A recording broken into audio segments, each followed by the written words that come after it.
నమస్తే. ముందుగా BRK news ప్రేక్షకులందరికీ కూడా శ్రీ పరాభవనామ సంవత్సర శుభాకాంక్షలు. ఈరోజు మనతో పాటు ఉన్నారు ప్రముఖ ఆస్ట్రాలజిస్ట్ వేణుస్వామి గారు.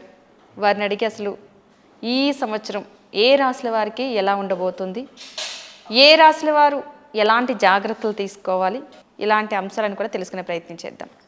నమస్కారం గురుగారు. ముందుగా మీకు శ్రీ పరాభవనామ సంవత్సర శుభాకాంక్షలు. నమస్తే అమ్మ. ఓం నమో వెంకటేశాయ. వెంకటాద్రి సంస్థానం బ్రహ్మాండే నాస్తికించిన వెంకటేశ సమ్మోదేవో న భూతో న భవిష్యతి. బీఆర్కే న్యూస్ ప్రేక్షకులందరికీ కూడా శ్రీ పరాభవనామ సంవత్సర ఉగాది శుభాకాంక్షలు. సో ముందుగా మనము ఈ సంవత్సరము పరాభవనామ సంవత్సరముకు సంబంధించినటువంటి ఫలితాలు, సంవత్సర ఫలితాలు అంటారు. సో ప్రకృతి పరంగా ఎలా ఉండబోతా ఉంది అంటే, ఎల్లో కలర్ వస్తువుల పంట ఎక్కువగా పండేటువంటి అవకాశం ఉంది. చామంతి, బంతి, గోధుమలు, తర్వాత పసుపు, ఇవి ఎక్కువగా పండే అవకాశాలు ఉన్నాయి. అలాగే ఈ సంవత్సరము కాలము ముందుకు వచ్చేటువంటి అవకాశం ఉంది. అంటే ప్రకృతిలో కొన్ని సంచలనాలను చూడబోతా ఉన్నాము. ప్రతి కాలం కూడా, ఉదాహరణ ఎండాకాలము అంటే ఒక 1 మంత్ బిఫోర్, వానాకాలం అంటే ఒక 1 మంత్ బిఫోర్, చలికాలం 1 మంత్ బిఫోర్, అలా ముందుకు వచ్చేటువంటి అవకాశాలు ఉన్నాయి. అలాగే స్పేస్లో చాలా మిరాకిల్ జరిగేటువంటి అవకాశం ఉంది. ఉదాహరణ శాటిలైట్ ఆగిపోవడము, వాటి పనితీరు ఆగిపోవడము, కొన్ని రోజులు మనకు ఇంటర్నెట్ లేకుండా ఉండడము ఈ సంవత్సరము, లేదా టెలికాం వ్యవస్థ పనిచేయకపోవడము, స్తంభించిపోవడము, ఇలాంటివి ఈ సంవత్సరం మనం చూడబోతా ఉన్నాము. ఎక్కడైతే ఈ సంవత్సరము డబ్బు, పేరు ప్రఖ్యాతులు, సెలబ్రిటీ స్టేటస్లు ఉంటాయో వాళ్ళందరికీ ఈ సంవత్సరం సమస్యలు ఉండబోతూ ఉన్నాయి. అంటే ఉదాహరణ సెలబ్రిటీలు అంటే మనకు సోషల్ మీడియా సెలబ్రిటీలు, ఇన్స్టాగ్రాము, ఫేస్బుక్, యూట్యూబ్, వీళ్ళందరూ సెలబ్రిటీలు వస్తారు. ప్లస్ పొజిషన్ అంటే రాజకీయ నాయకులు, సినిమా వాళ్ళు, అలాగే డబ్బు సంపాదించే వాళ్ళు, వ్యాపారస్తులు, ఎంటర్ప్రెన్యూర్స్, ఎవ్రీవన్. సో వీళ్ళందరికీ ఈ సంవత్సరం సమస్యలు ఉండబోతూ ఉన్నాయి. ఇంక్లూడింగ్ మీడియా అధిపతులకు, మీడియాలో పనిచేసేటువంటి స్వయం ప్రకటిత జర్నలిస్టులకు ఈ సంవత్సరము టంగ్ స్లిప్ అవడం వల్ల సమస్యలను ఎదుర్కొనే అవకాశాలు చాలా ఎక్కువగా ఉన్నాయి. అంటే ఎవరైతే మాట్లాడేవాళ్ళు, ఉదాహరణ రాజకీయాల్లో మాట్లాడే వక్తలు అవ్వచ్చు, అంటే వాళ్ళని స్పోక్స్ పర్సన్ అంటాం మనం రాజకీయ పార్టీల్లో.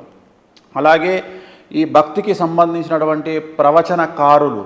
సో ఎవరైనా సరే గొంతుతో పనిచేసే వాళ్లకు ఈ సంవత్సరం సమస్యలు ఉండబోతూ ఉన్నాయి. అంటే వాళ్ళ మాట పొల్లుపోవడం వల్ల, ఒక తప్పు మాట దొరలడం వల్ల వాళ్ళకు విపరీతమైన సమస్యలు. ఎవరైతే స్పీచ్లు ఇచ్చేవాళ్ళు, ఉదాహరణ ఇప్పుడు నిన్న కాకమన్న రాజేంద్ర ప్రసాద్ గారు ఒక మాట టంగ్ స్లిప్ అయినారు, సమస్యలు ఎదుర్కొంటున్నారు. సో అట్లా ఎవరైనా సరే భక్తి భావంతో మాట్లాడే వాళ్ళు కూడా ఈ సంవత్సరం గొంతుకు పని చెప్పే వాళ్లకు సమస్యలు ఉండబోతూ ఉన్నాయి. పేరు ప్రఖ్యాతి ఉండే వాళ్ళకు సమస్యలు ఉండబోతూ ఉన్నాయి. సో ఏ రంగమైన సెలబ్రిటీలకు ఈ సంవత్సరం సమస్యలు ఉండబోతూ ఉన్నాయి. సో ఇది ఓవరాల్గా ఈ సంవత్సరానికి సంబంధించినటువంటి ఫలితము. ఇక తదుపరి రాశి తులారాశి వారికి ఈ సంవత్సరం ఎలా ఉండబోతుంది? తులారాశి, సో 6వ ఇంట్లో శని, తులారాశి వారికి షష్టమ శని అంటాం. షష్టమ శని 6వ స్థానము శత్రుస్థానము, 6వ స్థానము రోగస్థానము. సో ఏదో సంచలనము మీ జీవితంలో జరగబోతూ ఉంది. తులారాశి వారికి గుర్తించండి. అది ఆర్థికంగా అవ్వచ్చు, సామాజికంగా అవ్వచ్చు, న్యాయపరంగా అవ్వచ్చు, కుటుంబపరంగా అవ్వచ్చు. మీ కుటుంబం హైలైట్ కాబోతూ ఉంది ఇన్ ది నెగిటివ్ వే.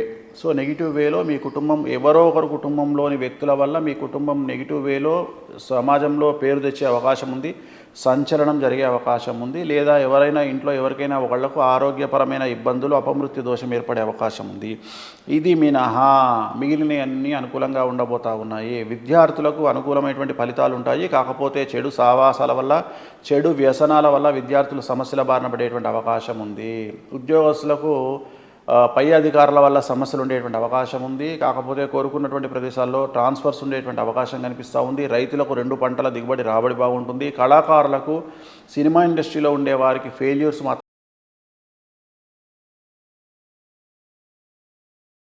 భారీ. కాంప్రమైజ్ కండి, కోపాన్ని తగ్గించుకోండి, మిమ్మల్ని మీరు సమాజంలో కొత్తగా చూపించుకోవడానికి ప్రయత్నం చేయండి. ఒక ట్రాన్స్ఫర్మేషన్ అంటారు కదా, అలా మారండి. మీ జీవితాన్ని ముందుకు తీసుకెళ్ళండి. పెద్ద పెద్ద కోరికలు, పెద్ద పెద్ద కలలు కనండి, వాటిని సాకారం చేసుకోండి.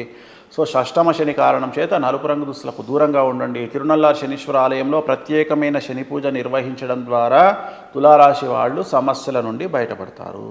చూసారు కదా, గురుగారు తెలియచేయడం జరిగింది. శ్రీ పరాభవనామ సంవత్సరంలో ఏ రాశి వారికి ఎలా ఉండబోతుంది, ఏ రాశి వారు ఎలాంటి జాగ్రత్తలు తీసుకోవాలి, ఏ రంగాల వారు జాగ్రత్త పడాలి, ఇలాంటి అంశాలు కూడా తెలియచేయడం జరిగింది. సో మంచి విషయాలు అందించినందుకు ధన్యవాదాలు గురువుగారు. ఓం నమో వెంకటేశాయ. నమస్తే.